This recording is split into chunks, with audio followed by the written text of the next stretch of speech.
Hello, everyone. Good morning, good afternoon, or good evening, or good night.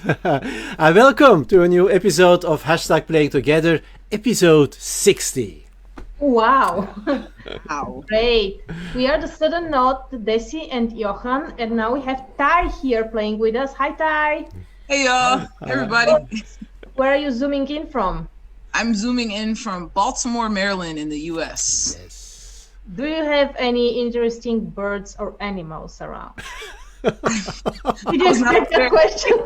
I didn't know what was going to happen next because it's improv, but no, I have no interest in birds or any other animals. I'm scarily alone right now. Now that I think about it.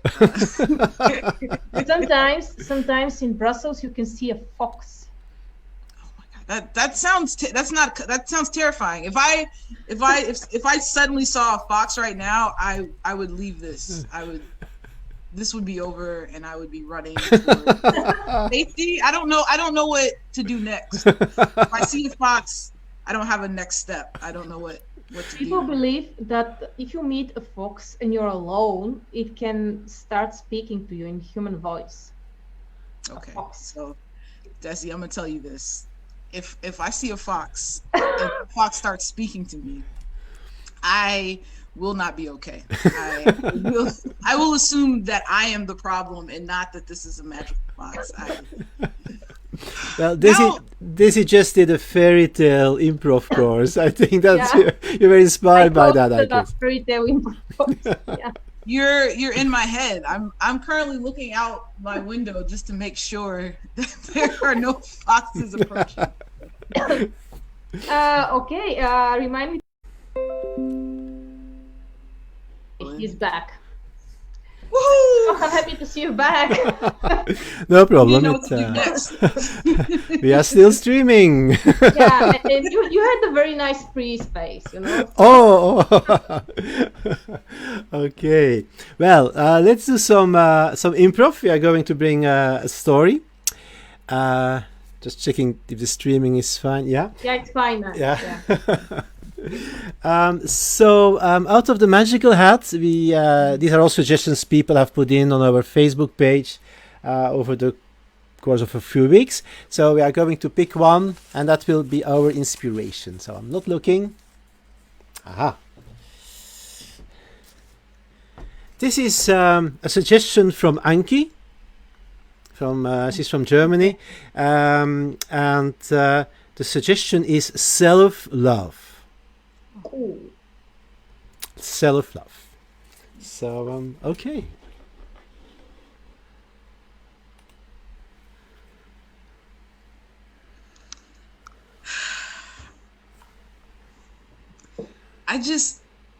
This breakup is really hurting my feelings. I don't really know what to do. I mean, we were together for 15 years, and now I'm alone. Everything we did was together, and I'm like, what do I do next? I don't know what to do next. And I guess that's why I'm here. I assume I saw this flyer that said, "Need love, ask us." So yeah, hopefully this works out for me.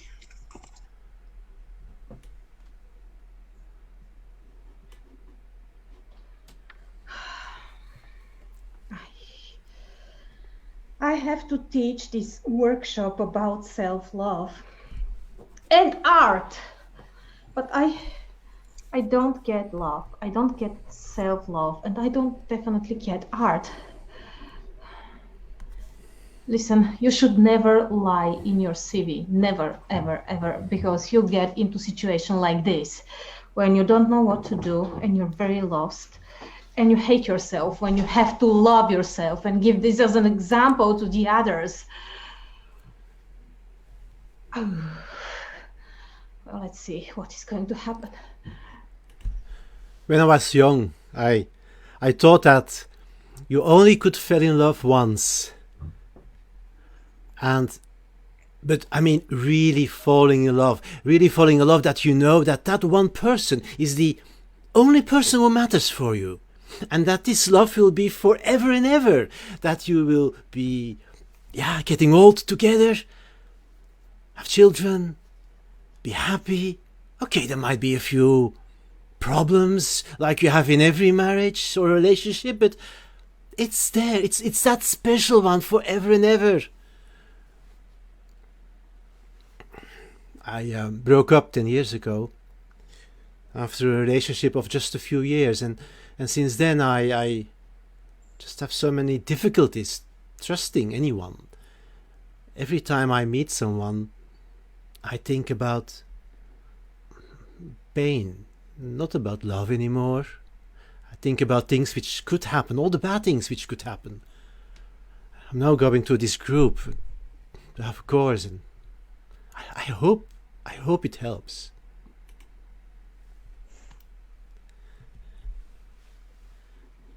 Okay. Welcome.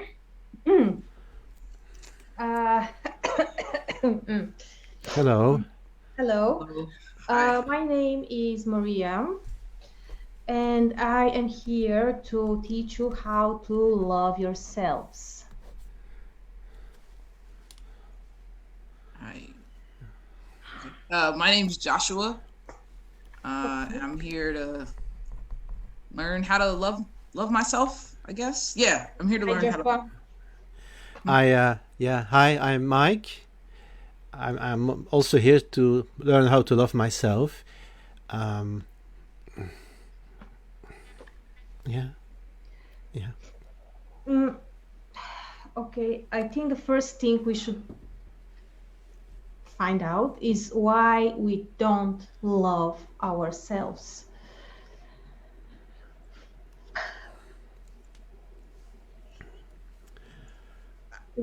There must be a reason.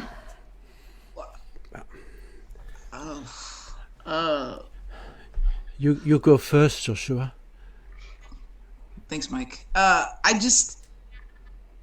Okay, well, when it comes to love, I just thought that we were supposed to love people, and then people were supposed to love us. And so I never knew I was supposed to be doing that for myself too. And so I've always just had someone around to love me, and then I didn't, but now there's no one there.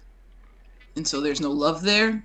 So I guess I don't love myself because I didn't know I was supposed to.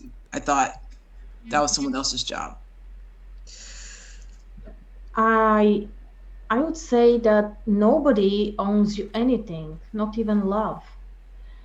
And you have to be your own person and love yourself in order to be able to give love to the others, if you want to do that.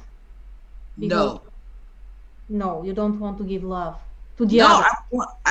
I am owed. I am owed love. Yeah, no. People owe me. I paid, okay? It's like a subscription, right? Like every month you pay a fee. I paid a love fee. I paid it, and so I should get my love back because I paid the love. That's Yeah, exactly true. You cannot buy love. How can you sell or buy it? Is there any currency to buy love? Love. I think if I love someone or anything, then I should get love back. Look. I came here to find out where to put my love so I can get my love. Exactly. Yes,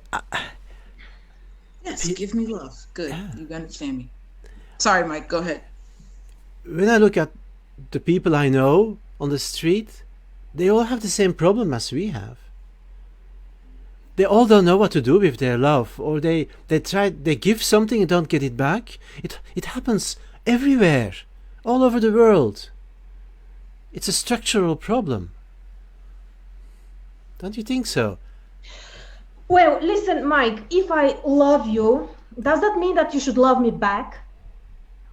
Yes. No, because you cannot feel the same feelings for another person. That's normal. That's human. But if you love me and you don't tell me, I wouldn't know.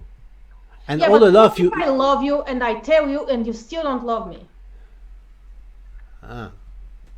That's unfair. That's a structural Why? problem I was talking about. But why? Yes. Why is that unfair? I mean, I cannot love every single person who is in love with me or who loves me.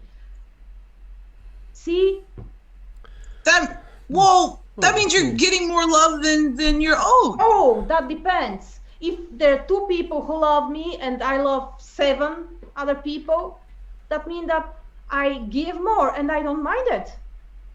I don't mind to give. Yeah, it would be nice if I can receive something back, but if I cannot, that's normal. That's how it works. Then you'll search love in a different place, and you should start from here, from your own place, your heart and your mind, because they are connected. It's so complicated. It is. Okay, so here's the thing. What if we made a spreadsheet, right? And then on it, we could just put the people who love us, and then we can track how much we love them. And anytime it got below a certain number, we knew either I need to put more love and they need to put more love in. That's a system. It's a love system. We can put it on the internet. It could be a new Yes! app. You cannot put something like this on internet. Why not? You cannot put a list of people who you think they love you. Yeah, you just. Someone can say that they love you, but they actually don't. Well, then then you can send them an invoice. You can say, Yes. hey, you're supposed to love me and you're not. And then you send them Yeah. an invoice and they You know. cannot charge people for Yeah, of being course we loved can. or for not being loved. No, it's just it should be a government application, and you have the big thing on the internet, everyone's name and social security number, and and the address, and who loves whom, and what you give and what you get, and at the end of the Definitely year, you have to pay Can I Love be honest? tax. Can I be honest? love with tax, you? love tax. That's it. Can I be honest with you? Yeah. I'm teaching this class because I lied in my CV. I have zero idea about self-loving. Zero. But I can see, and it's so obvious, that you don't love yourself. And you want to make something bad to other people just because you were disappointed once or twice in life. Don't know. You want to charge people for not being in love with you. Yeah. Yeah, we could. No, We no, could. no. The love is the only free thing in this world. You cannot take it from people. What if someone is poor? But that's the and thing. cannot afford Yeah. love. We will monetize love. No, You have to that's- pay for it. That's divine. Divine. Yes, it is divine. Divine. It's both divine and it's both personal. It's human. You cannot charge for it. Okay, fine. Sorry. You're right. We can't charge for love. So we need to create a new currency for love. There we go. Because everyone should have access to love currency. You're right. So sorry. Yeah. So instead of charging money, if you do not love like you're supposed to, we'll give everyone love credits. So everyone starts the same amount of love credits. Yeah. You get 15 credits, everyone gets 15 credits. Yes, exactly. Okay. And for people who like to have something in hand, we can also issue love coins. So if you have 15 credits, you buy a love coin and you can keep it in your vault. Exactly. So then when you want to love someone, you take your love coin and you give them a love coin. And they have to give you another love coin back. So you'll always have the same amount of love coins. Exactly. That way, if you ever get below 15, you know that someone has not given you a love coin in exchange. And then you can go and they'll be on the registry and you can go take your love coin. The only thing you will going to do with all of this, you will make people liars. They will start lying all the time for all the credits, right? Well, that's the perfect thing. Because So if you lie, cannot see love. See love. Is it not better to have someone saying I love you and it's not true but you don't know, than having no one in your life Yeah, but who says that? you will know that it's probably not true because this person needs more credits. Okay, here's the thing. I had someone that said they loved me, Yeah. right? Yeah. Yeah. And then she left. Okay. So we were together for 15 years. 15 years, she said, every day, I love you. Yeah. Every night, I love you. Then, last year, things started getting bad. And at the end of last year, she says, I love you, but I have to leave. Well, you still got the love, right? But now I don't have it. Loves you. See, when I was a child, I was 11 years old. My mother used to tell me every day she loved me, then she left. And I was sent to a foster family.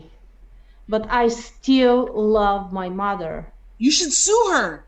I cannot sue her. I mean, she did a mistake. She's a human, but she loves me. She found me. 7 years later, she found me, and now we see each other twice a year, and it's okay. You know, there's And that. it's a huge pain, but now I know what love really means, and it's precious, and I don't need it from everybody.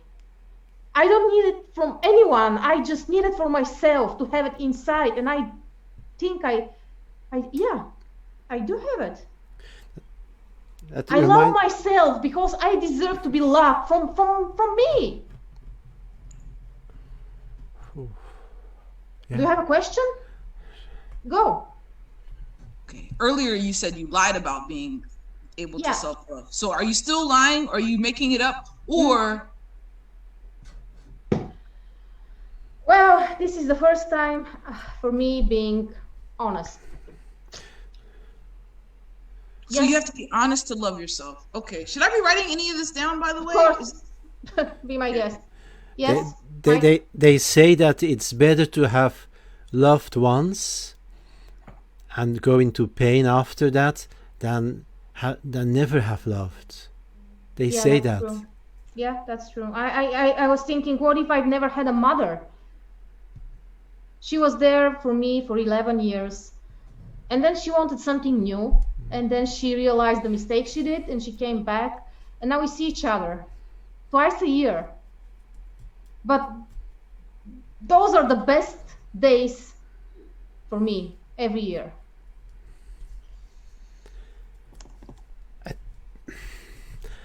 Sometimes I think that love is something very unfair. No, some people have. Yeah, some people have everything, and they fall, and other people fall easily in love with them, and like me. I mean, there was not a girl in high school who looked at me, and then few of my friends, they had all these girlfriends, and I was just watching, and I found that so unfair, and I didn't know what to do. It's so painful. Yeah, I think. Yeah, I think I'm gonna go, guys. Yeah, I realize that I don't want love. That's too hard. Well, if that works for you, it's great. Yeah. So good luck. I think. Yeah, I think I'm gonna figure another system out. The love system doesn't make any sense to me. No. Perhaps we can have a chat later on, because I think we had really smart ideas with the love coin I think and just the credits. everybody is different and it's different for everybody, and there is no like a rule that can help all of us. No, there's something. I'm gonna go find it. No, I know it. There's a law. I'll be back. I'm gonna find it. I have to go back. I have to go away too. But thanks for the course. Yeah, welcome. Yeah. And I hope if she finds something, she'll share it with us. You know. Yeah.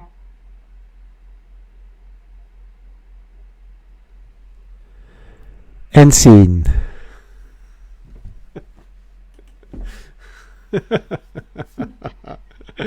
Oh, that's what a story. What an unexpected heavy scene. Right? We talked earlier before we got on, like we're gonna it's just like a fun scene, and then it turned into this like very real.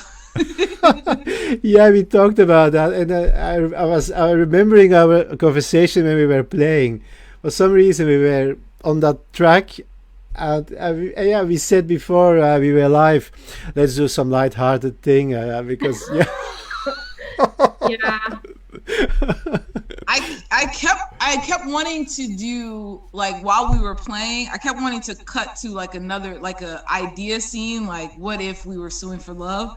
But the conversation felt so real that I was like, I'm trying to cut away because I don't want to, like I don't want to have this serious thing. So that's what like I was trying to make myself stay. But it was so funny because right before we went live, we were like, this is gonna be lighthearted, fun, Yes. and escape. And then it's An like, escape. let's talk about why you don't love yourself. I don't mind psychological improv sometimes. I think it's a good challenge, honestly. Yeah. I think Yeah. it's good to, I think it's good to push yourself to something that's, it was really grounded. Like, I think, Yeah. I enjoyed it though. I Yeah. like exploring things. We had a couple of funny things. I think the love coins and the credits. Right. Just like That's wanting that, like wanting a system. An absurd system of love giving and taking, and I thought that was the funny thing, the funny bit of otherwise very heavy scene. Of course, yeah, it is very very truthful. Yeah, Yeah. I liked it. I liked it a lot.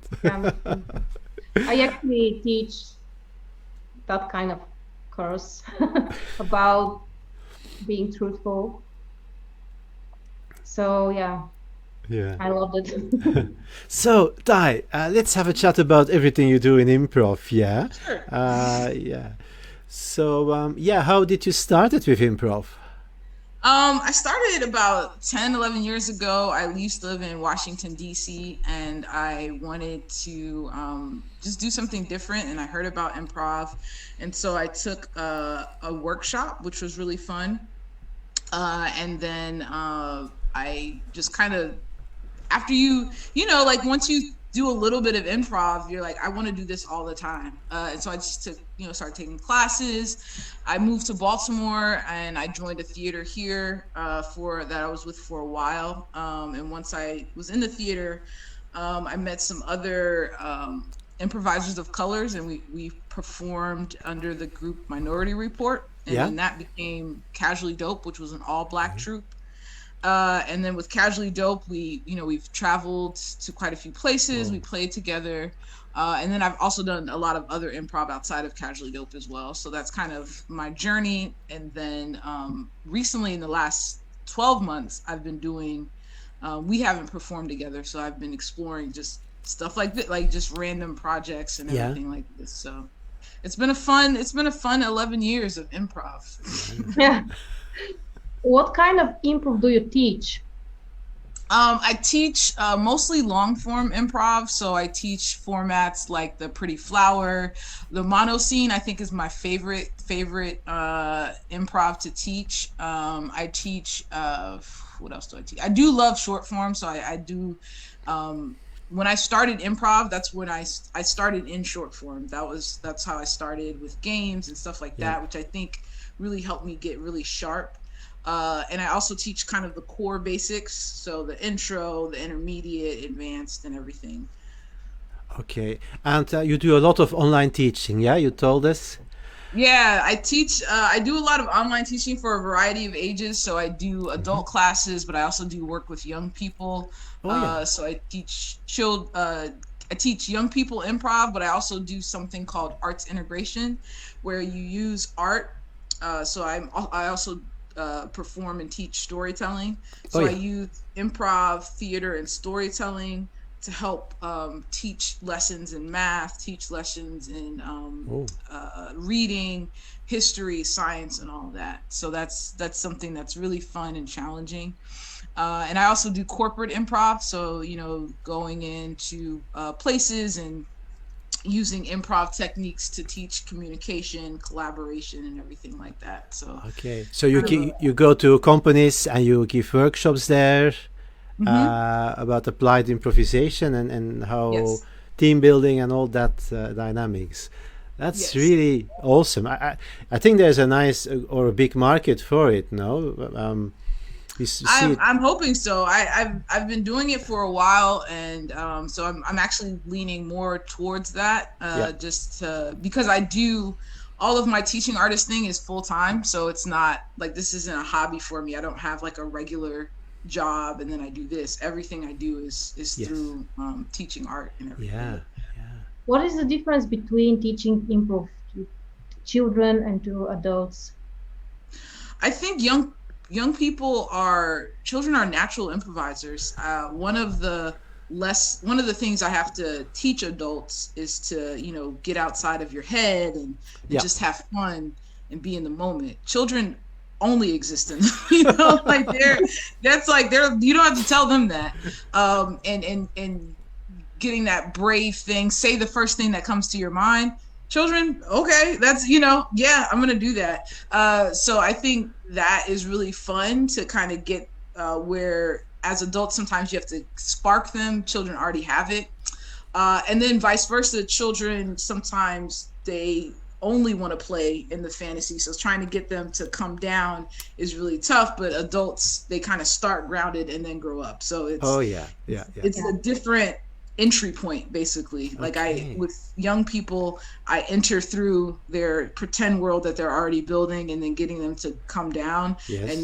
And older adults, typically it's like getting you comfortable in the world you're comfortable with, and now what does it look like to build a world that you've never seen before. So it's kind of like a reverse entry point. It's really amazing. That reminds me at someone in a book I've read, because being an adult, we all have lost the ability to play. It seems, well, we get it back with improv. And I think it was a quote in a book, like, suppose you're an adult and you go to the neighbor's house and you knock on the door and you say to your neighbor, "Hey, do you want to play?" Right? They will say, "What?" The neighbor will be. How weird. They will definitely greet you with, "You are here to hurt me." Exactly. Yeah, but when you're a little boy or a girl or whatever, and you go to the neighbor's house to play with someone of your age, would you want to play? And you are playing.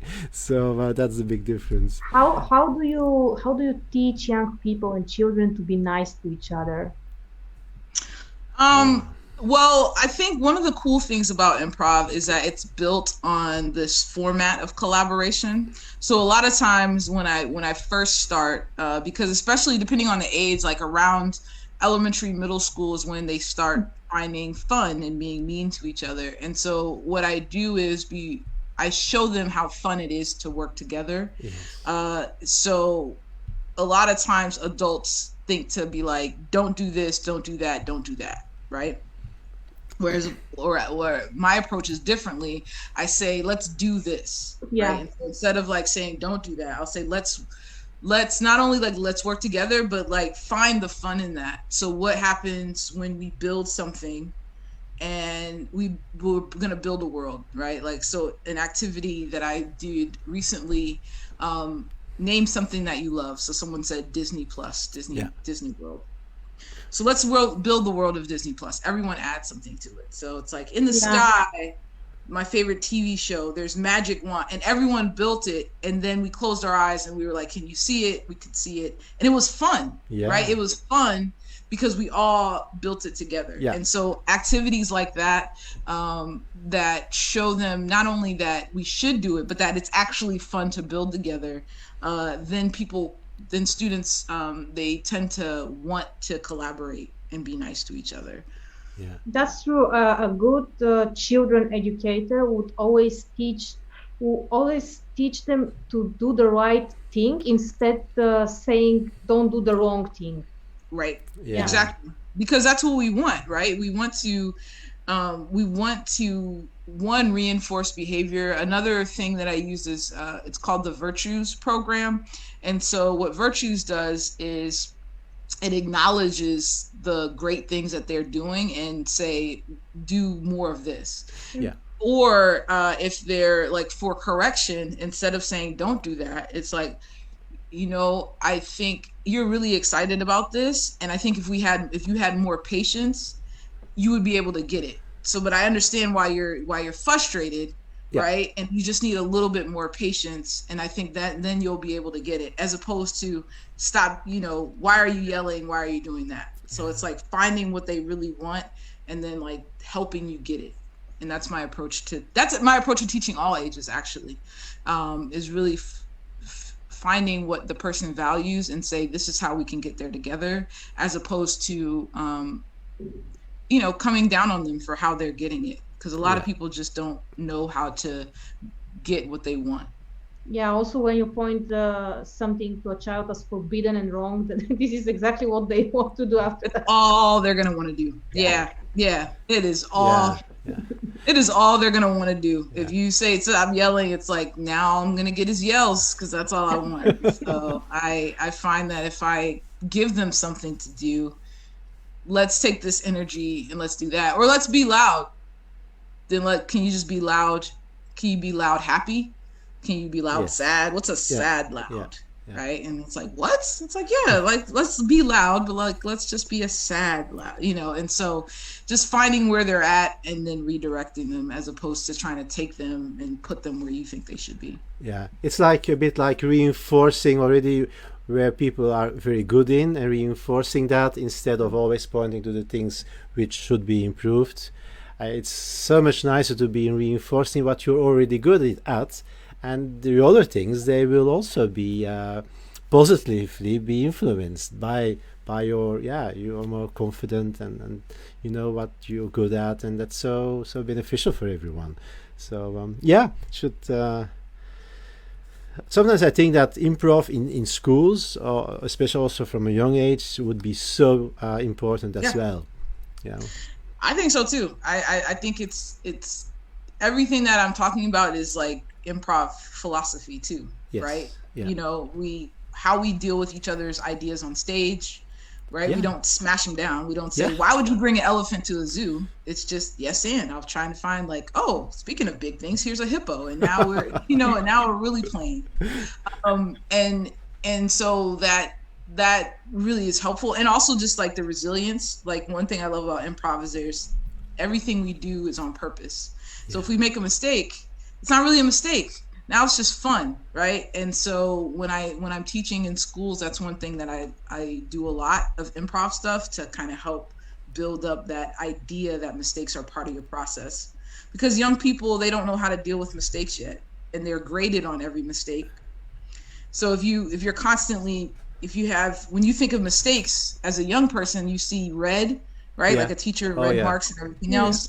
You see bad grades and everything else. So you're not going to want to try because you think mistakes are bad. Yeah. And so using improv to like think of mistakes are so important. Wow, I'm so glad you made that mistake, because now we can all learn, and now we're all having fun with that. Yeah. It's super important. Yeah. And I think it's not only children. I think older people, adults are also very, very afraid of making mistakes very often. Yeah. So at work or whatever, and you should use that as a learning opportunity.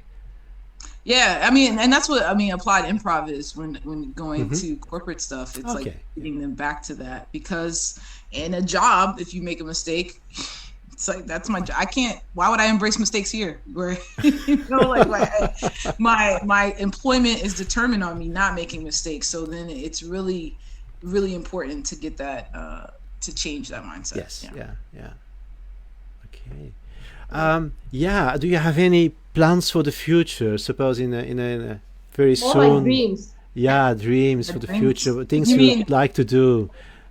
Yeah, my dreams are to hug people. I dream to perform on a stage again. Yeah.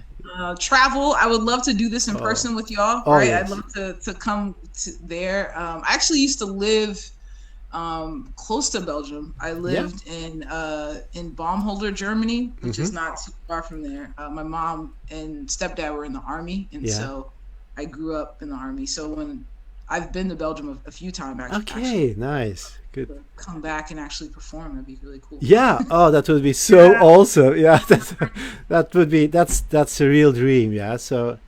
Yeah, whenever you're in a neighborhood, just say it, then we then we have to do something.